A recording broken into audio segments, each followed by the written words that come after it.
వచ్చేసి Prabhakar hybrid seeds వారి Rama deluxe అనే వెరైటీ చూస్తున్నాము. అన్న మీ పేరన్నా? దేవేంద్రప్ప సార్. దేవేంద్రప్ప. గ్రామం?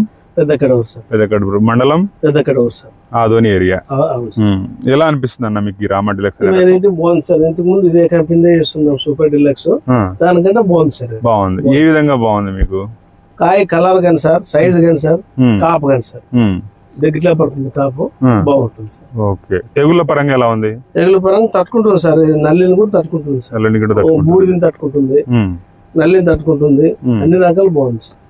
మీరు ఎన్ని ఎకరాలు పెట్టినారు? 5 ఎకరాలు పెట్టినాం. 5 ఎకరాలు పెట్టినారు. ఫస్ట్ కోత ఎన్ని క్వింటాలు దిగింది? ఫస్ట్ కోత ఎకరాకి 6 క్వింటాలు దిగింది సార్. అంతకాలకు మరి 8 దిగింది సార్. మరి ఇప్పుడు 8 క్వింటాలు కాలంలో ఉన్నాయి సార్. Okay okay.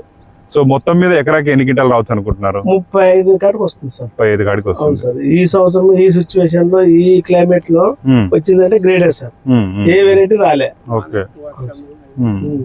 వర్షాలు ఎక్కువైనాయి, అన్ని రకాలు తట్టుకొని నిలబడి బాగా పడింది సార్. మీ ఊర్లో ఈ రకాలు ఎంతమంది వేసి ఉండొచ్చు రామ డిలక్స్? బాగానే వేసినారు సార్, ఐడియా లేదు కానీ దండి వేసినారు.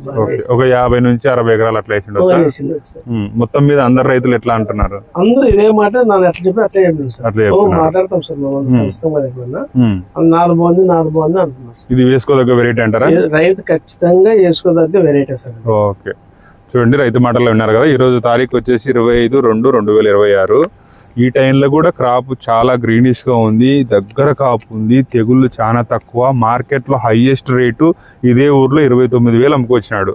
సో రైతు సోదరులారా, ఇవన్నీ గమనించి ముందు వచ్చే 2026లో డీలక్స్ రకాలను సాగు చేసుకునే వాళ్ళు రామ డిలక్స్ సాగు చేసుకోవాల్సిందిగా కోరుచున్నాము. మన లక్ష్మీ వెంకటేశ్వర స్వామి అయ్యప్ప గారు ఈ మండలంలో నూతన పరిచయం చేసినారు రామ డిలక్స్ అనే రకాన్ని. సో ఆ షాపులో ఈ విత్తనం దొరకబడుతుంది. సో మీరు ఇదన్నీ గమనించి మంచి దిగుబడులు సాధించాలని మనస్ఫూర్తిగా కోరుకుంటున్నాము. ధన్యవాదములు.